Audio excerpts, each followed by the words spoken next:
I was using a nail gun to fix my parents' roof in the scorching heat of a North Carolina July. Suddenly, my gaze slammed into a file folder left open on my father's workbench just inside the window. Last Will and Testament, with my name crossed out in thick, crimson red ink. The world around me seemed to tilt on its axis. My chest tightened as if I had just taken a round to the vest. The nail gun slipped from my sweaty grip, clattering against the shingles with a dry thud, but my ears were ringing with the deafening hum of betrayal pulsing through every vein. I read the line highlighted in yellow. All assets to Imani. Molly receives nothing as she is self-sufficient. I am Sergeant Molly Cook, the woman who has sent $800 every single month for 5 years just to keep this roof from collapsing on their heads. Why has my sacrifice and my strength become the weapon my own parents used to punish me? Does a soldier's loyalty mean anything when the enemy isn't across the battlefield but sleeping in the very next room? I wiped a mixture of grit and sweat from my forehead, leaving a muddy streak across my brow. I'd been up here for 4 hours. The humidity in Fayetteville doesn't just make you hot, it tries to drown you. My knees were raw from kneeling on the rough asphalt shingles, and my back screamed in protest. I was spending my leave, my precious time off from the base, doing manual labor that would have cost them $3,000 if they had hired a contractor. Through the open window below my boots, a blast of cold, conditioned air escaped, carrying the sound of giggling.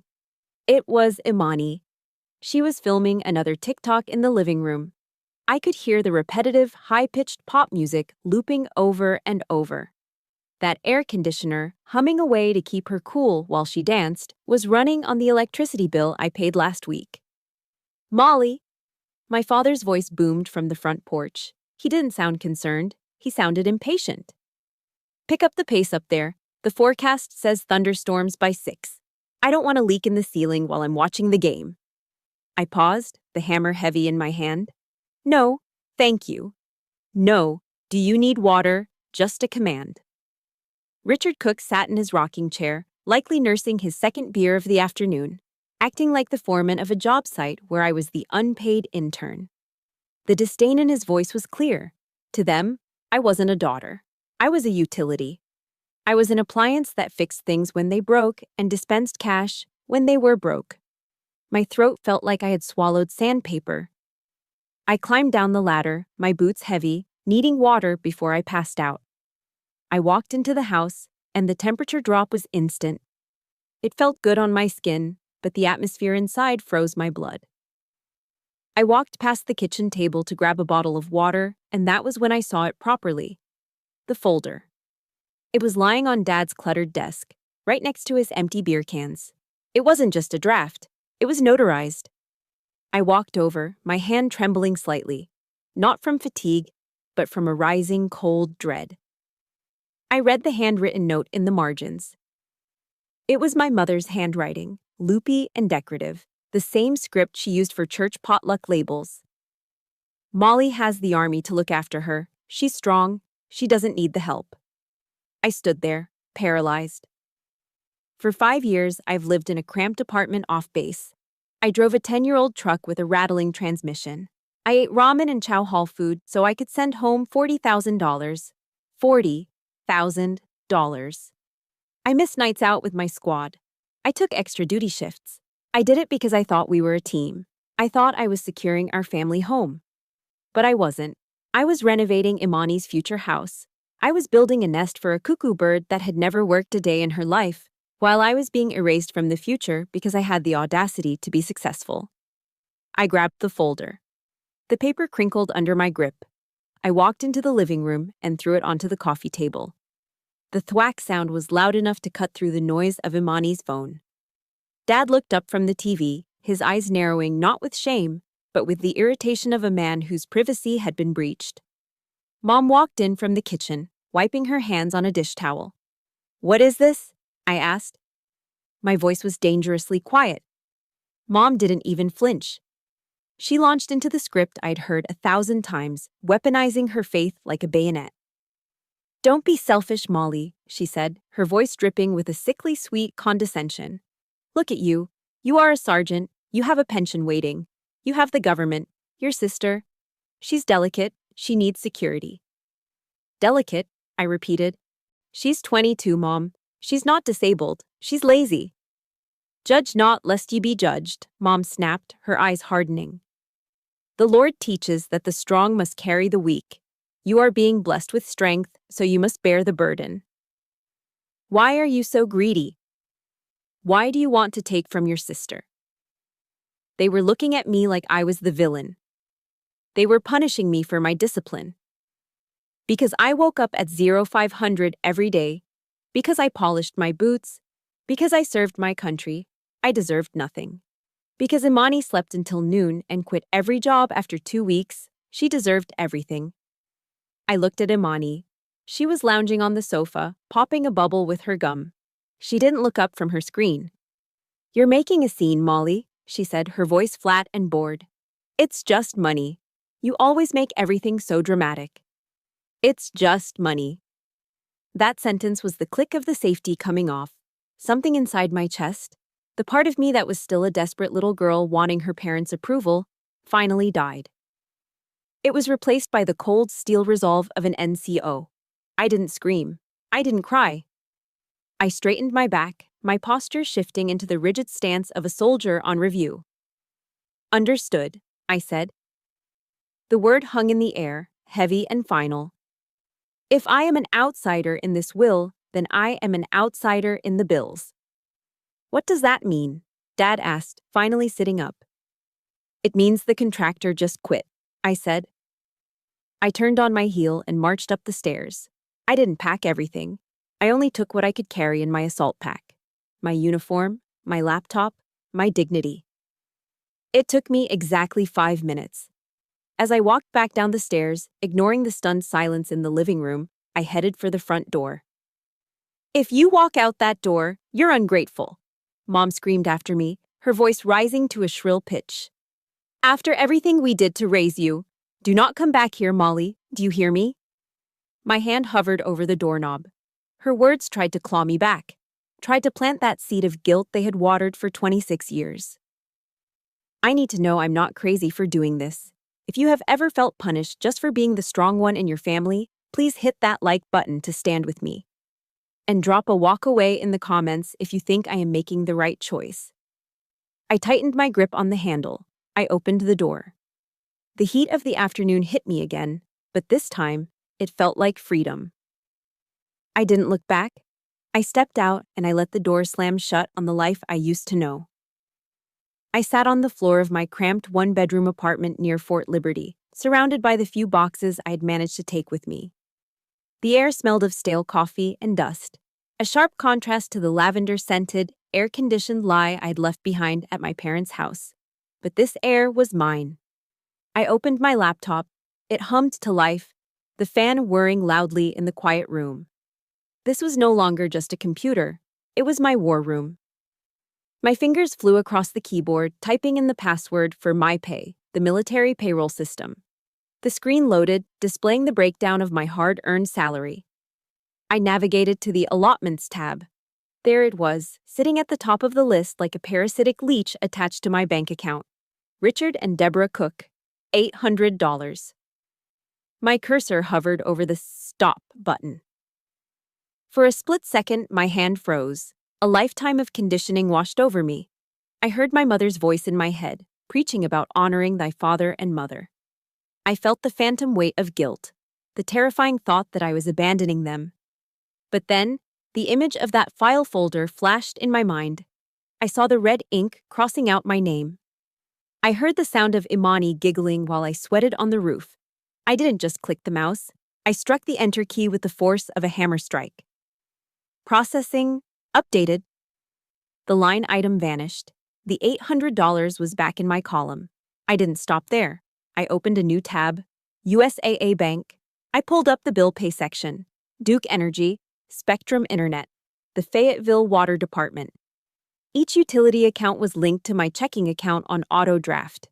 I went down the list with the efficiency of a sniper taking out targets. Unlink account. Confirm. Remove payment method. Confirm. Cancel autopay. Confirm. With every click, I felt a physical sensation of lightness, as if heavy chains were snapping off my wrists one by one. I wasn't just cutting off the money, I was performing surgery to remove a malignancy that had been feeding on my future for 5 years. Then, I waited. I expected the explosion to be immediate, but for the first 24 hours, there was nothing. Then, 48 hours. Then, a week.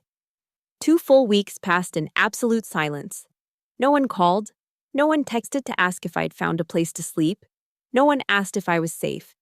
The silence was louder than any screaming match. It confirmed the darkest fear living in the pit of my stomach. They didn't miss me. They didn't care that I was gone. They assumed I was just throwing a temper tantrum, that I was pouting, and would eventually come crawling back to resume my duties as the family ATM. I checked Instagram from a burner account. Imani was posting daily. There was a photo of her hand holding a venti Starbucks cup with the caption, "Slow living, manifesting abundance." She was wearing a new pair of designer sunglasses. She was burning through the cash I had sent the previous month, completely oblivious to the financial hurricane that was currently brewing just off her coast. Their ignorance was truly breathtaking. Then came the 15th of the month, the day the bills were due. I was cleaning my service rifle at my kitchen table, the smell of CLP oil filling the room, when my phone vibrated against the wood. It was Dad. My heart gave a stupid, hopeful little jump before I read the preview. There was no "hello," no "I love you." The text read, "Internet is down. Did you forget to update the card? I'm missing the second quarter of the game." I stared at the screen, and a dry, bitter laugh escaped my throat. The sheer audacity of this man. He had kicked me out, disinherited me, and told me I was ungrateful, yet he still considered my payment of his internet bill as reliable a natural phenomenon as the sunrise. He wasn't worried about me, he was worried about missing a touchdown. I picked up the phone. I didn't type a paragraph. I didn't try to explain my feelings. I treated it like a tactical response. I typed, "I didn't forget. I just don't live there anymore. Ask the future owner of the house, Imani, to pay it." I hit send. The reaction was nuclear. Within 30 seconds, my phone began to buzz violently, dancing across the table. First, a text from Dad in all capital letters. "You are an ungrateful brat. Do you want your parents to rot? Turn it back on now." Then, a call from Mom. I declined it. Immediately, a voicemail popped up. I pressed play on speakerphone. Her voice filled the empty apartment, trembling with a performance-worthy sob. "Molly, I cannot believe you would be so petty. We are family. You are counting pennies with the people who raised you? You are breaking my heart, Molly. God is watching you." She wasn't heartbroken because she lost a daughter.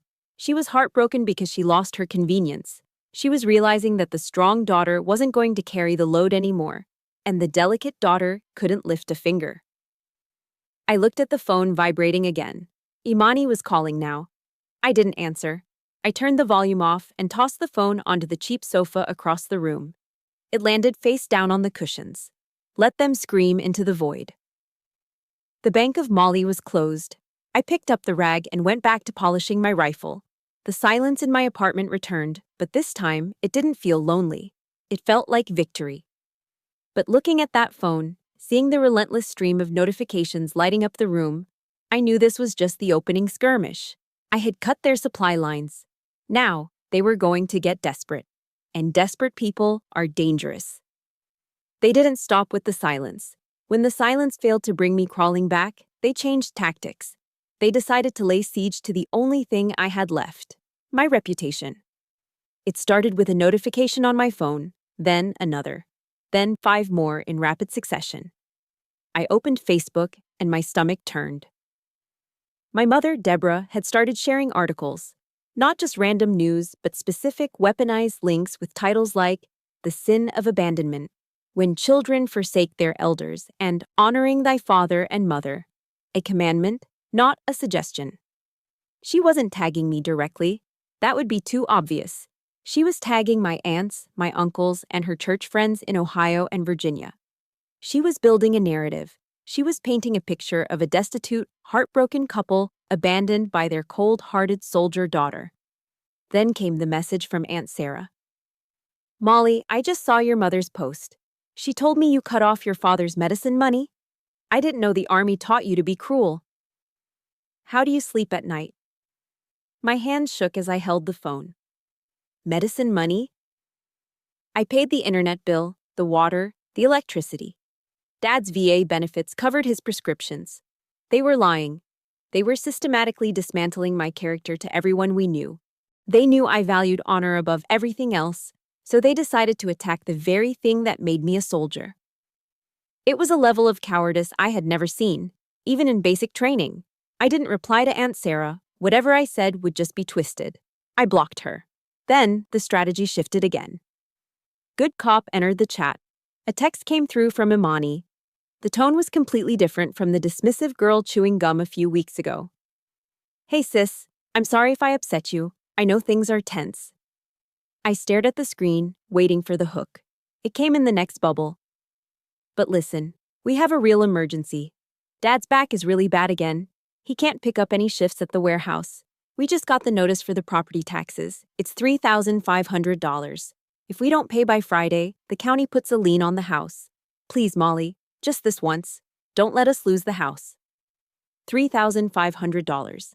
A massive sum. And the excuse? Dad's bad back. The same bad back that miraculously healed whenever his buddies came over to watch football or go fishing, but flared up the moment a job application appeared. Imani was trying to pick my pocket using pity. She was counting on my savior complex. She thought if she dangled the threat of foreclosure, the threat of losing the home I had spent 5 years saving, I would panic and pay. I typed my response slowly. I let the anger sharpen my focus. You are 22 years old, Imani. You have 2 working arms and 2 working legs. McDonald's is hiring starting at $15 an hour. I hear they have flexible shifts. I hit send. The mask fell off instantly. The sweet sister vanished. You are such a bitch, her reply came through seconds later. You think you're better than us just because you wear a uniform? You're just jealous. You're jealous because Mom and Dad love me more than they ever loved you. Keep your dirty money. I read the text twice, because Mom and Dad love me more. It felt like a knife twisting in my gut, but strangely, it was also cauterizing the wound. She'd said the quiet part out loud. It wasn't a suspicion anymore. It was a confirmed kill. I didn't have an obligation to finance a love that excluded me. I remembered the story of Jesus in the temple. He didn't gently ask the money changers to leave. He made a whip of cords and drove them out. Sometimes anger isn't a sin. Sometimes anger is holy. It is the only appropriate response to injustice. I took a screenshot of her text. Click. Evidence. I went to sleep that night feeling a strange, hollow peace. But the enemy wasn't done. The next morning, I was drinking black coffee when my banking app notification chimed. I opened USAA. There was a pending money request from Deborah Cook. Amount, $3,500. Note, family obligation. They were trying to force my hand through the banking system. They thought I would be too ashamed to reject a formal request from my mother.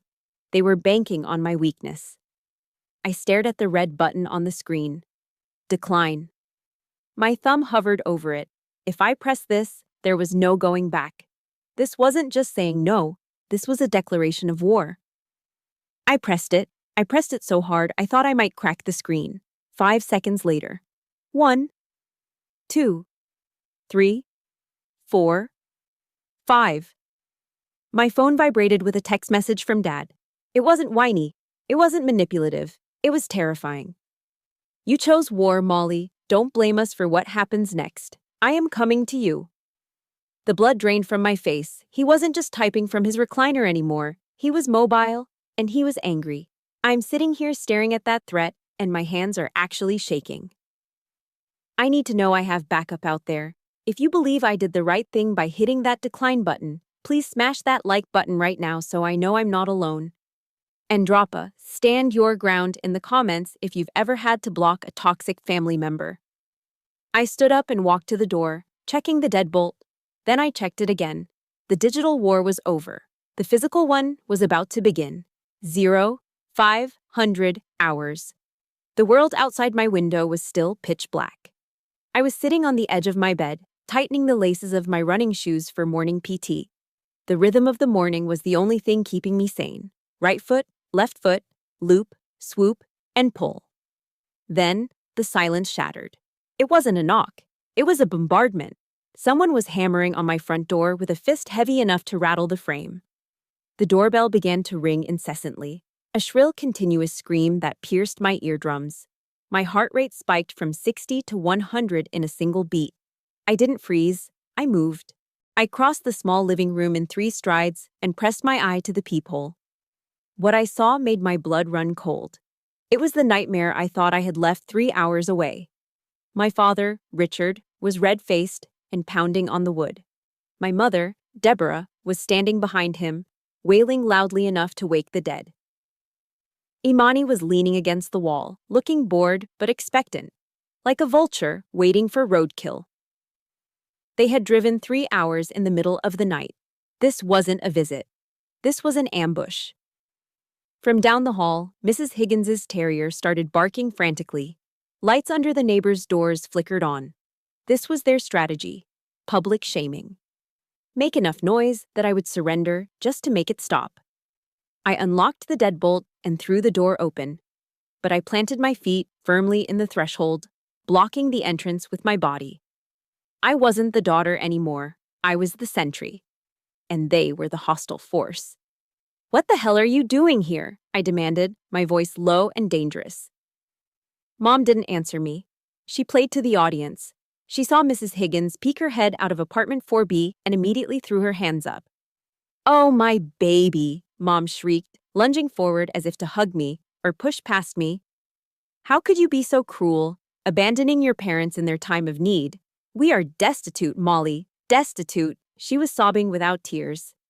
It was a performance worthy of daytime television. Dad didn't bother with the act. He stepped into my personal space, bringing with him the sour, stale smell of yesterday's cheap beer and unwashed flannel.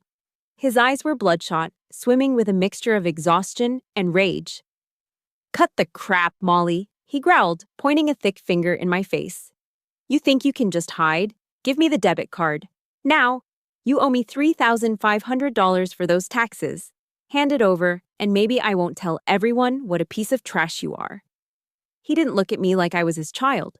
He looked at me like I was a broken ATM that just needed to be kicked a few times to dispense cash. "You are trespassing," I said, keeping my hands up, palms open, defensive posture. "Get out." "This is family business," Dad shouted, spitting flecks of saliva. While I was focused on holding the line against Dad's bulk, I saw movement in my peripheral vision. Imani. She was small and slippery. While Dad and Mom created the wall of noise, she dipped under my arm, trying to snake her way into the apartment. Her eyes were locked on the coffee table behind me, where my wallet and my government-issued laptop sat. My training kicked in before my brain could process the betrayal. I spun around, ignoring Dad, and grabbed Imani's wrist just as her fingers brushed the leather of my wallet. I didn't strike her. I applied a standard control hold, twisting her arm behind her back and pressing her forward until she was immobilized against the doorframe. "Do not touch my gear," I hissed. "Ow! Ow!" Imani screamed, her voice piercing and high like a siren. "She's hurting me! Daddy, she's breaking my arm! She's crazy!" Mom reacted instantly. She stopped wailing and lunged at me, her hand swinging wild. Crack! Her palm connected with my shoulder, a stinging slap meant for my face. "You brute!" Mom screamed, her face twisted into a mask of pure hate. "Is this what the army taught you? To beat up your little sister? You're a monster." I shoved Imani back into the hallway, forcing Mom and Dad to stumble backward to catch her. I stepped back into my apartment and pulled my phone from my pocket. "I am giving you 10 seconds to clear this hallway," I said. My voice wasn't shaking. It was dead calm. 10, 9. "You wouldn't dare," Dad sneered, stepping forward again. "You call the cops on your own flesh and blood? You ungrateful?" I tapped the screen. I put it on speakerphone and held it up like a shield. "Fayetteville Police, what is your emergency?" The dispatcher's voice rang out, clear and authoritative in the cramped hallway. Dad froze. His face went from red to a pale, sickly gray. He was a bully, but like all bullies, he was terrified of real authority. He knew that if the police came, they would see a drunk man and a hysterical woman harassing a service member at 5 in the morning. "Hang up," he hissed. "I have intruders at my residence," I spoke clearly to the dispatcher. 3 individuals refusing to leave. "We're leaving," Dad yelled, grabbing Mom's arm. "We're leaving! You happy now, you traitor?" He turned to go, but then he stopped. He looked at me one last time. The fear in his eyes was gone, replaced by something much darker. A cold, calculating malice. He cleared his throat and gathered a mouthful of phlegm. He spit it directly onto my welcome mat. "Fine, you want to play by the rules," he said, his voice low enough that the phone wouldn't pick it up but loud enough for the venom to hit me. "Let's see how long you keep that uniform, Molly. Let's see what your commanding officer thinks when I file a report that you're mentally unstable. You pulled a weapon on your sister. You're dangerous. And I'm going to make sure the Army knows it." He turned and dragged his family toward the elevator. I stood there, the dispatcher asking if I was still on the line. I stared at the spit on the floor. My heart was pounding against my ribs, not from the fight, but from the threat. He knew exactly where to hit me. He wasn't just coming for my money anymore. He was coming for my career. 2 days. That was how long it took for the other shoe to drop. It was 10 at night.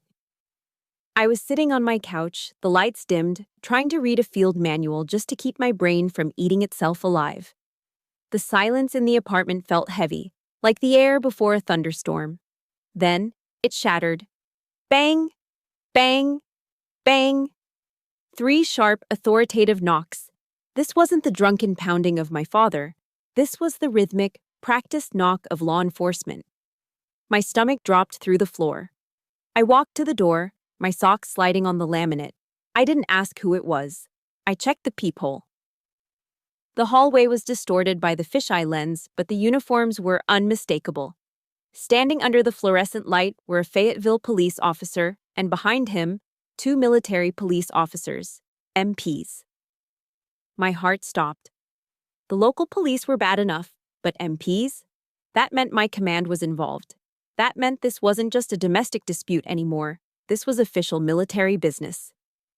"Sergeant Cook," a voice boomed through the wood. "Open the door. We need to conduct a welfare check." I unlocked the deadbolt with trembling fingers. I opened the door. "Step back, Sergeant," the lead Fayetteville officer said.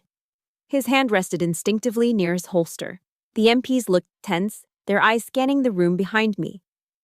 "Is there a problem, officer?" I asked. I tried to keep my voice steady, the way I would during a briefing, but I could hear the tremor in my own throat. "We received a credible report from your family," the officer said, stepping into my living room without waiting for an invitation. "They stated that you are suffering from a severe episode of PTSD, that you are armed, and that you have threatened self-harm and violence against family members." The room spun. It was the perfect lie. My parents knew exactly how the military worked. They knew that the Army is terrified of the veteran suicide statistic. They knew that if you paint a soldier as unstable and armed, the system doesn't ask questions first. It neutralizes the threat. "That is a lie," I said, backing up as they advanced. "I am perfectly fine." "Your father stated you attacked your sister 2 days ago," the officer continued, his eyes narrowing. "He said you were speaking incoherently and threatened to use your service weapon." I looked out into the hallway. Mrs. Higgins was there again, along with the couple from 4C, whispering and pointing. I was being stripped naked in front of my neighbors. But that wasn't the worst part. My mind raced through the regulations. If they took me in tonight, if they put me on an involuntary 72-hour psychiatric hold, my career was over. My security clearance would be flagged and suspended immediately. A sergeant with a suspended clearance is a sergeant without a job. I would be stripped of my weapon, placed on desk duty, and eventually processed for administrative discharge. My parents weren't just trying to embarrass me, they were trying to kill me professionally. They were willing to burn my entire life to the ground because I wouldn't pay their property tax. "Sir, please," I said, fighting the urge to scream. Check the apartment. My weapon is locked in a safe. I am calm. This is retaliation. The MPs exchanged a look. One of them, a staff sergeant I vaguely recognized from the base gym, stepped forward. Ma'am, if the family says you're a danger, we have to follow protocol, he said, his voice softer but firm. We can't take chances. I was cornered. I was seconds away from being handcuffed and dragged out in front of my neighbors. Then clarity hit me. The recording. I am being blackmailed, I said, my voice cutting through the tension like a razor blade. I have evidence on this phone. Before the Fayetteville officer could stop me, I unlocked my phone. My hands were shaking so hard I almost dropped it. I pulled up the voice memo from 2 mornings ago.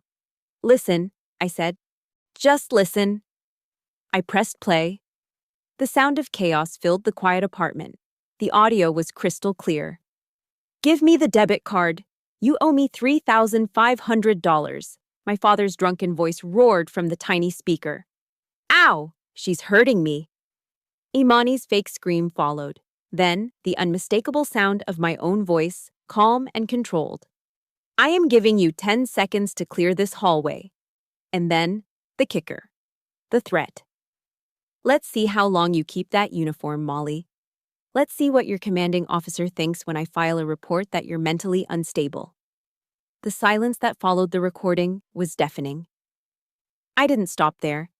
I switched apps and pulled up the text message from my father. I shoved the screen toward the Fayetteville officer's face. You chose war. I am coming to you. Does that look like a concerned father? I asked, my voice cracking with the weight of the betrayal. Or does that look like extortion? The Fayetteville officer looked at the phone. Then he looked at me. His posture shifted. His hand moved away from his belt. The suspicion in his eyes evaporated, replaced by a look of profound, pitying disgust. He looked at the MPs. The staff sergeant nodded slowly. They knew. They saw it. We apologize for the disturbance, Sergeant, the Fayetteville officer said, pulling out his notepad.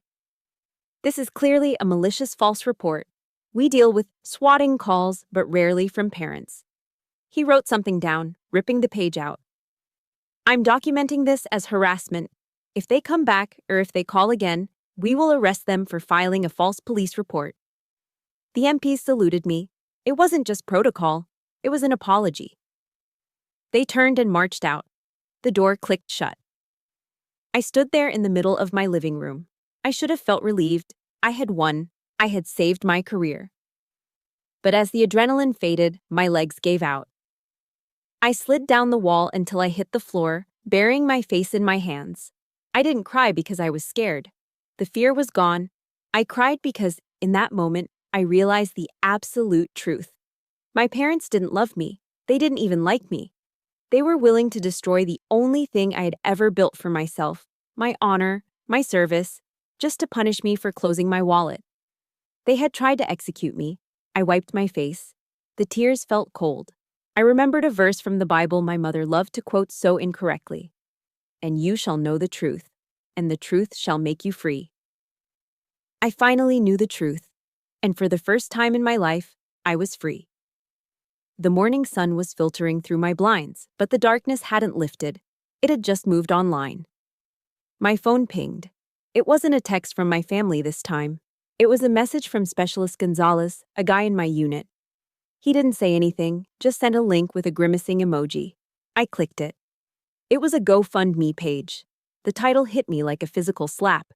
Save an elderly veteran's home, abandoned by soldier daughter. My mother had been busy.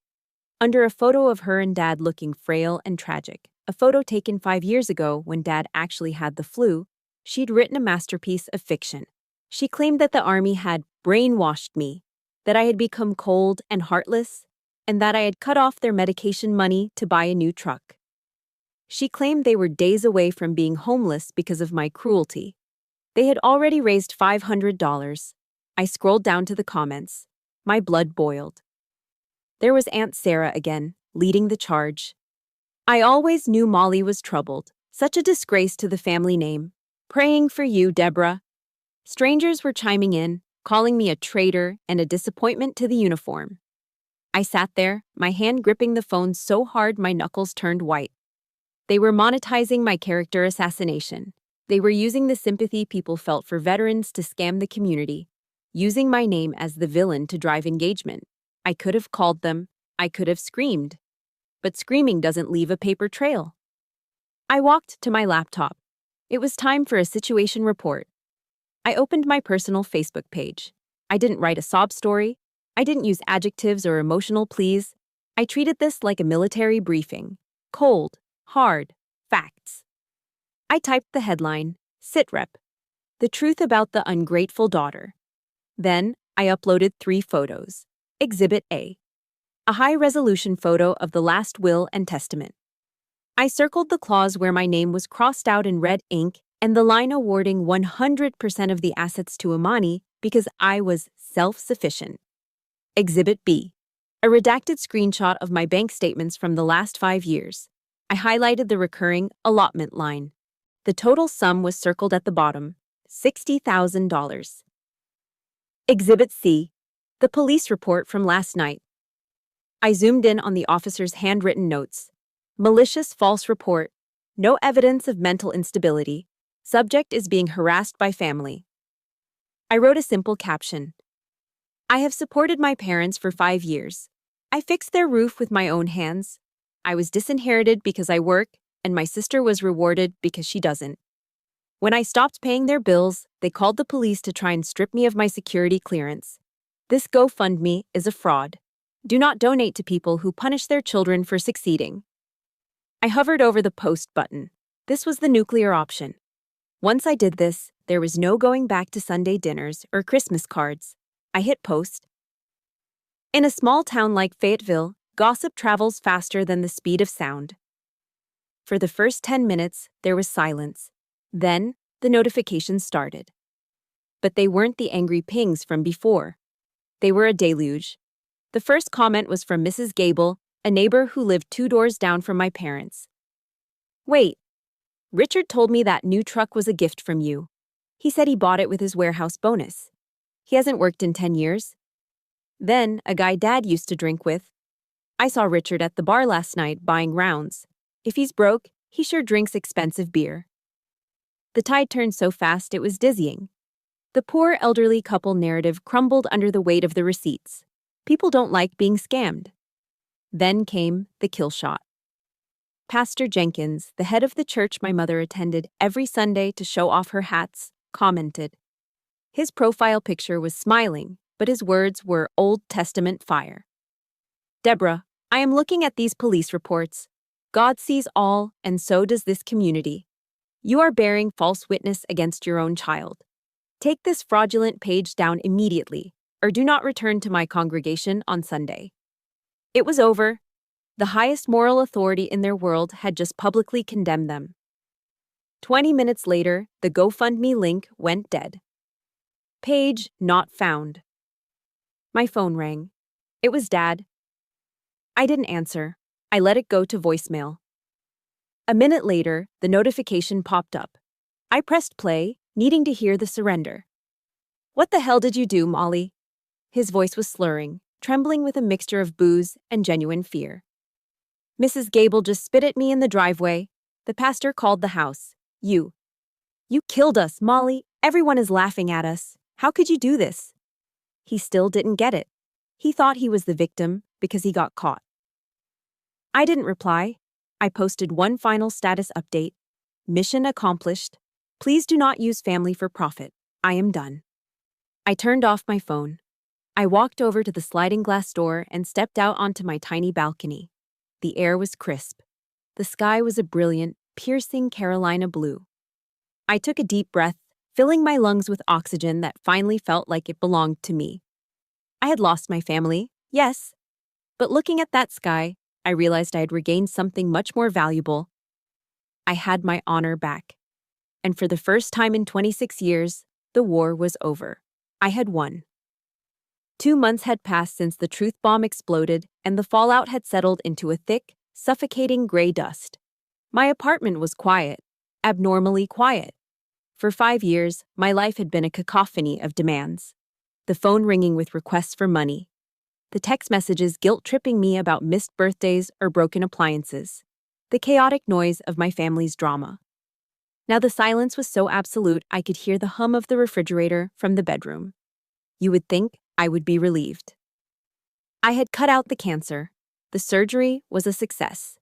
But nobody tells you about the phantom pain. I found myself picking up my phone, staring at the black screen, waiting. Waiting for what? An apology? A scream? Even a curse word would have been better than this. It would have proven that I still existed to them. But there was nothing. They had ghosted me. They had moved on to their trailer park and their misery. And they had erased me from their narrative completely. I had won the war, but I was sitting in the ruins, all by myself. It was late November now, Thanksgiving. The base was a ghost town. Most of the unit was on block leave, scattering across the country to go home to turkey dinners and football games. I stayed behind.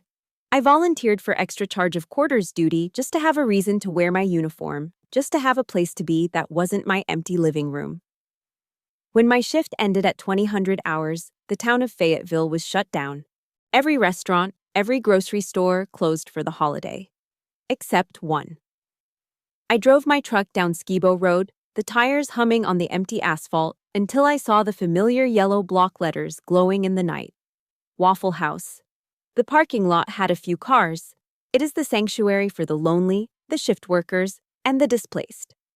I walked in, the smell of grease, coffee, and maple syrup hitting me like a warm blanket.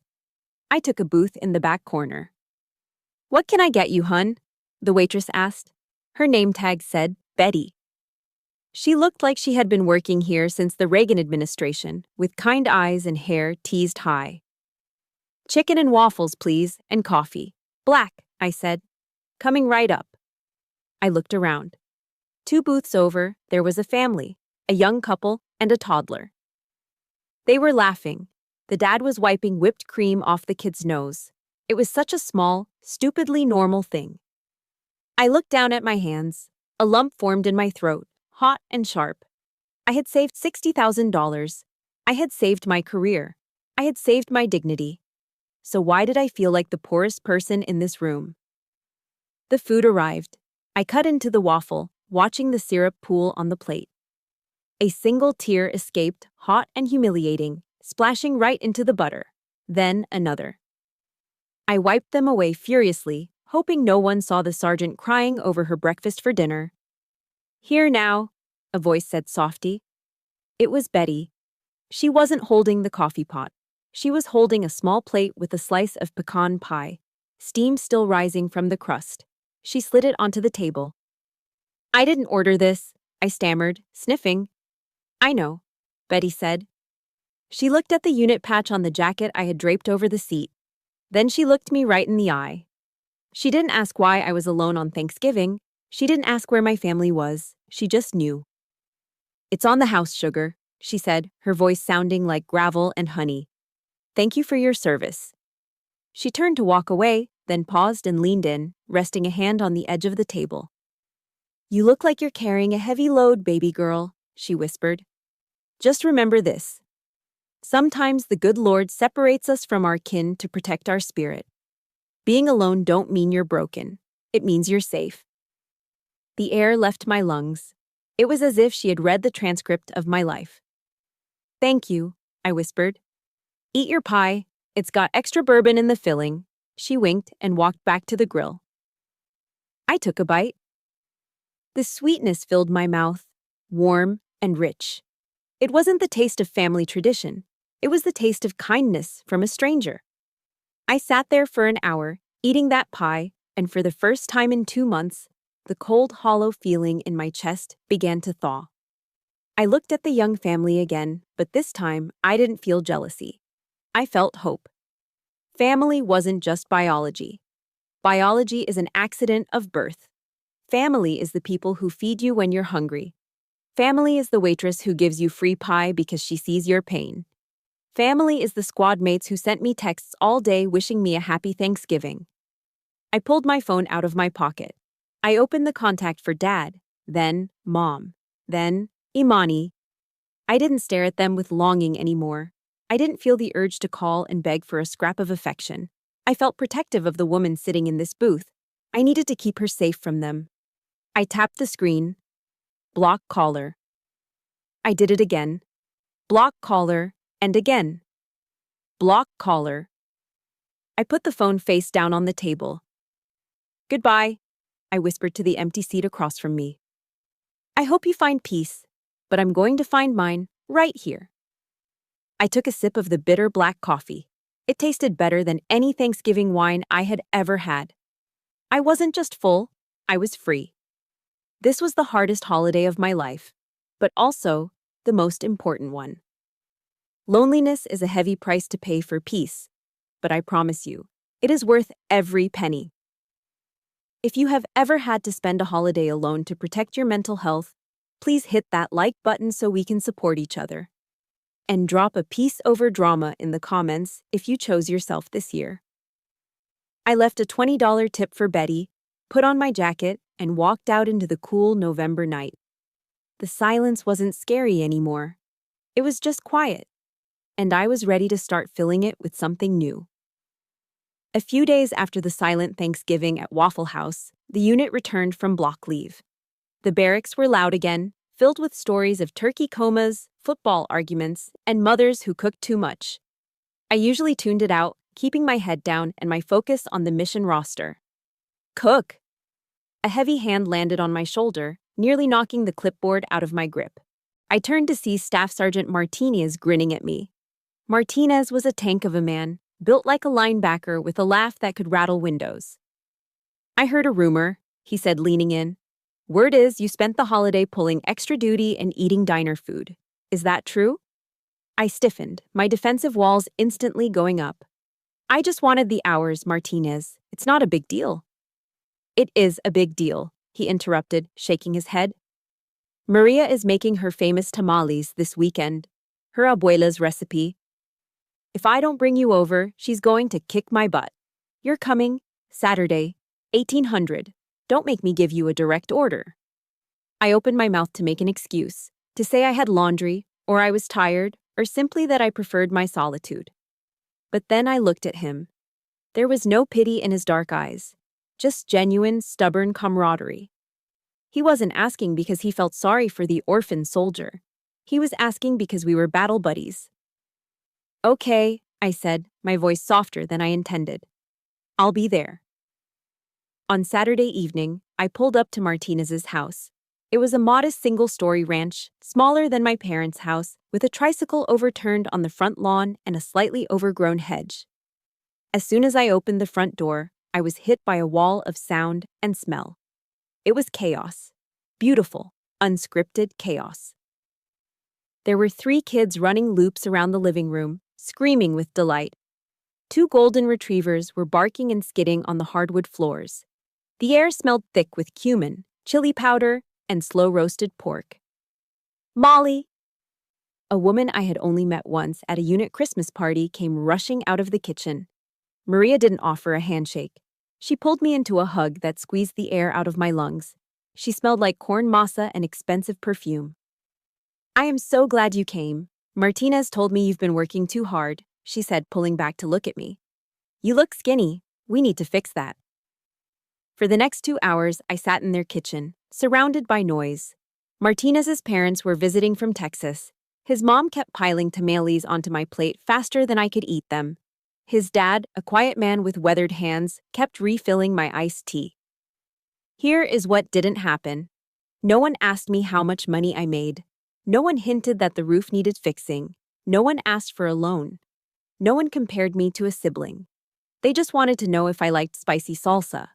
They wanted to tell me funny stories about Martinez falling out of a tree when he was 6. They wanted me to be there, simply because I was Molly. After dinner, the noise inside reached a fever pitch as the kids started a pillow fight. I stepped out onto the back deck to catch my breath. The night air was cool, smelling of pine needles and damp earth. The sliding door opened and Martinez's father, Papa Martinez, as the kids called him, stepped out. He was holding 2 cold modelos. He handed one to me and sat down on the bench nearby. We sat in silence for a moment, listening to the crickets. Jose tells me you had to cut some dead wood from your life, he said. His voice was gravelly, his English heavily accented, but deliberate. I gripped the cold bottle. I had a falling out with my parents, sir. Falling out, he repeated, tasting the words. He shook his head. I was a gardener for 30 years, Molly. You know the secret to a strong tree? I shook my head. Pruning, he said, making a cutting motion with his hand. Sometimes a branch gets sick. It gets rot. If you leave it, because you think, oh, it is part of the tree, I must keep it, the rot spreads.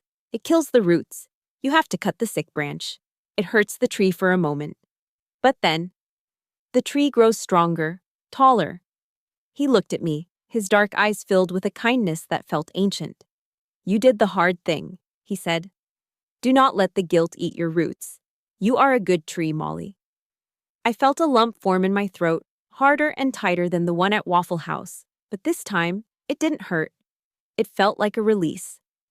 For the first time in my life, a father figure was offering me wisdom to protect me, not to exploit me. Thank you, I whispered. Drink your beer, he smiled. Before the grandkids find us and turn us into jungle gyms. Driving home that night, the silence in my truck felt different. It wasn't empty anymore. I realized that for 26 years, I had been fighting for a seat at a table where I wasn't wanted. I thought family was DNA. I thought it was shared last names and shared history. I was wrong. Family isn't blood. Blood is just a biological accident. Family is the waitress who gives you pie when you're crying. Family is the sergeant who demands you come over for dinner. Family is the old man on a porch who tells you that it's okay to protect your roots. I had lost a toxic family, yes, but in the process, I had found a tribe. I tapped my steering wheel in time to the radio. I caught a glimpse of myself in the rearview mirror. I wasn't the tired, angry soldier anymore. I was smiling, a real, genuine smile that reached my eyes. I turned into my apartment complex. The windows were dark, but inside me, the lights were finally turning on. Spring arrived in North Carolina with a vengeance. The air was thick with yellow pollen, coating every car hood and driveway in a fine, dusty layer. For the first time in years, the changing of the seasons didn't bring me anxiety. I wasn't worrying about cleaning my parents' gutters or paying for their AC unit service. Life had moved on. But the past has a way of echoing, even when you stop shouting back. It started with a text message on a Tuesday afternoon. It was from Jason, a guy I went to high school with who still lived 3 streets over from my parents' house.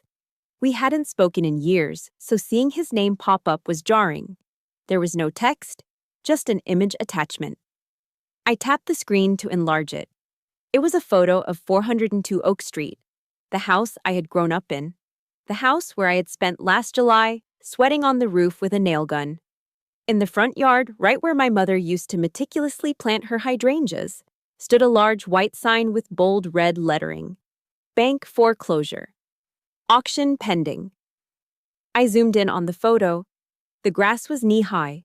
The shutter I had fixed was hanging crooked again. Without my constant infusion of cash and labor, the house had begun to rot from the inside out. I stared at the image for a long time. I didn't feel happy. I didn't feel sad. I felt a cold, hard sense of inevitability. Physics dictates that if you remove the foundation, the structure falls. I was the foundation. They removed me. This was just gravity doing its job. Without my $800 a month, plus the emergency cash infusions for medicine and groceries, they hadn't lasted 6 months. My curiosity got the better of me. I admit it. I wanted to see the wreckage. I logged into my burner Instagram account, the one I used to keep tabs without engaging, and navigated to Imani's profile. The transformation was stark. Gone were the filtered photos of Starbucks cups and shopping bags. Gone were the soft life hashtags. Her latest story was a text-only rant against a black background. Need a roommate ASAP, must be chill. My landlord is a literal psycho and evicted me for no reason. DM me serious inquiries only. She wasn't living in the house anymore. The moment the ship started sinking, the rat had jumped. She hadn't stayed to help mom and dad pack. She hadn't used her youth and energy to get a job to save the family home. She had bailed. I scrolled further. There were comments from mutual acquaintances. The rumor mill in Fayetteville is efficient. My parents had been evicted 3 weeks ago. They hadn't moved into a nice apartment. They were living in a trailer park on the outskirts of town, out past the highway where the streetlights stop working. And the cherry on top? My mother, Deborah, the woman who used to brag that she was too delicate for manual labor, was now working as a cashier at the Piggly Wiggly grocery store, the same job she used to mock when I was in high school. Karma hadn't just knocked on their door, it had kicked it in. That evening, my phone rang. It was a number I didn't recognize. Usually, I let unknown numbers go to voicemail, but something, maybe intuition, maybe the lingering ghost of the daughter I used to be, made me answer. "This is Sergeant Cook," I answered, my voice professional and clipped. "Molly?" The voice was thin, raspy, and sounded 20 years older than it should have. It was my father. But the booming arrogance was gone. The threat in his voice from that night in my hallway had evaporated, replaced by a pathetic tremor. "What do you want, Richard?" I asked. I couldn't call him Dad. Not anymore. "Molly, please don't hang up," he wheezed. We lost the house. The bank took it. We're living in a trailer off Highway 87. It's not good here, Molly. The heating doesn't work right." I remained silent. I let the silence stretch out, forcing him to fill it. "Imani left," he continued, his voice cracking. "She took the car and drove to Atlanta with some boyfriend. She left us, Molly, after everything we gave her." I wasn't surprised. Imani's loyalty was a subscription service, and their payment method had been declined. "I'm sorry to hear that," I said. It was the polite, detached response you give to a stranger who tells you they have a flat tire. "Molly," he said, and I heard the desperation creeping in. "We found a better apartment, but we need the security deposit. It's just $1,200. Mom is working, and I'm applying for disability again. I swear, I promise, we will pay you back." There it was. The hook. He wasn't calling to apologize for the police raid. He wasn't calling to apologize for the GoFundMe lies. He was calling because he needed a new ATM. He thought that if he played the sad old man card, I would forget that he tried to have me arrested and discharged. I took a deep breath. I looked around my living room, my clean, quiet, peaceful living room. "You promised to pay me back?" I asked. Yes, on the Bible," he rushed to say. "Richard," I said, keeping my voice steady, "do you remember the file on your desk? The one with the red ink?" He went silent. "You wrote that I was self-sufficient," I said. "You wrote that I didn't need anything from this family, and you gave everything to Imani because she needed the help." "Molly, that was just—" "No," I cut him off. "You were right. I am self-sufficient. And now you have to be self-sufficient too. I am respecting your wishes. The Bank of Molly is permanently closed." "Molly, you can't do this. We are your parents," he cried out, the anger starting to leak back into his tone, the entitlement resurfacing. "I can," I said. "Imani has the assets. Call her." I pulled the phone away from my ear. I didn't slam it down. I simply pressed the red end call button. I sat there for a moment, waiting for the guilt to hit me. I waited for the wave of shame that my mother had programmed into me since birth. It didn't come. Instead, I felt a profound sense of balance. The scales had finally tipped. They were experiencing the consequences of their own choices. It wasn't my job to save people who were determined to drown, especially when they had spent 5 years trying to hold my head under water. I stood up and walked to the kitchen to start dinner. I was making spaghetti. Just for one. And it was going to taste like justice. It was July again in North Carolina. The humidity was just as thick as it had been the day I stood on my parents' roof with a nail gun, sweating through my t-shirt. But this time, I wasn't fixing a roof for people who hated me. I was standing on the sidewalk, looking up at a small, sturdy red brick house with a white picket fence. It wasn't a mansion. It was a modest 3-bedroom ranch tucked away in a quiet cul-de-sac. But to me, it looked like a castle. I walked up the driveway, the keys jingling in my pocket. I'd bought this place 2 weeks ago. I didn't need a cosigner. I didn't need a handout. I used my VA loan, a benefit I earned through blood, sweat, and early mornings, and I put down a down payment using the savings I had protected from my family. I unlocked the front door and stepped inside. The air conditioning hit me, cool and welcoming. It smelled like fresh paint and lemon cleaner. I walked to the living room wall. I wasn't holding a nail gun to repair a leak today. I was holding a small hammer to hang a picture. I centered the frame. Tap, tap, tap. It wasn't a picture of Richard, Deborah, or Imani.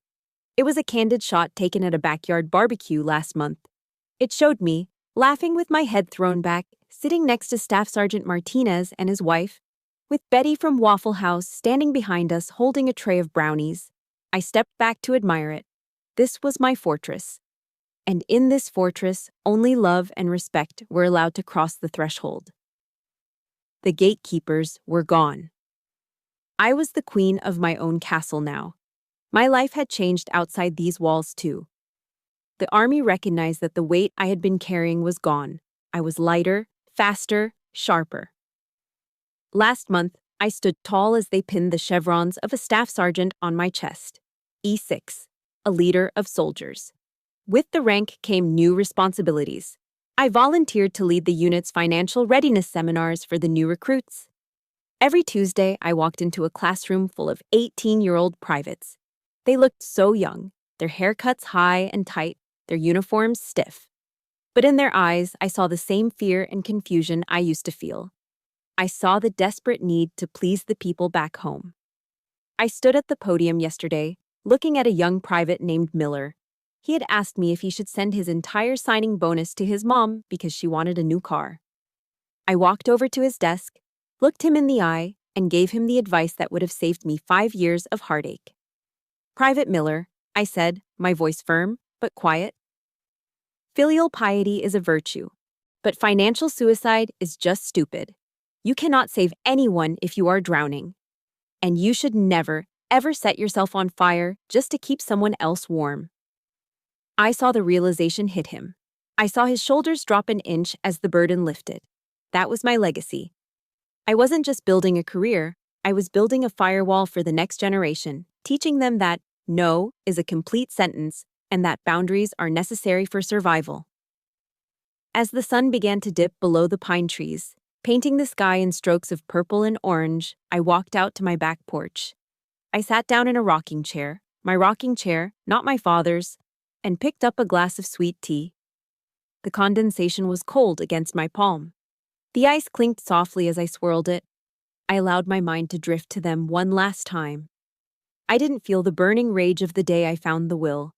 I didn't feel the hollow sadness of that lonely Thanksgiving. I felt detached. Like I was remembering characters from a book I finished reading a long time ago. Hate is a poison you drink expecting the other person to die. I had spat the poison out. I forgave them. Not because they apologized, they never would. And not because I wanted them back in my life. They were never getting back in. I forgave them because I refused to carry their luggage on my journey. They were the past, fading in the rearview mirror as I drove toward the horizon. I hoped they found peace in their trailer or wherever they ended up. But their chaos was no longer my climate. I took a sip of the tea. It was sweet, cold, and perfect. I looked at my reflection in the sliding glass door. I saw a woman who had walked through fire and came out made of steel. I saw a staff sergeant, a homeowner, a friend, a survivor. "Here's to you, Molly," I whispered, raising the glass to the woman in the reflection. The phone in my pocket was silent. My bank account was secure. My heart was full. The war was finally over. And I had won.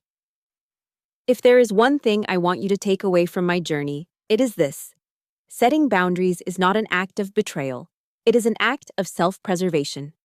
Many of us are taught that family comes first, at the expense of our own sanity. But remember, you cannot pour from an empty cup. Real love does not demand that you bankrupt your future to pay for someone else's mistakes. Protecting your peace, your finances, and your mental health is the highest form of self-respect. You're allowed to walk away from anyone who hurts you, even if you share the same last name. Now, I want to hear from you.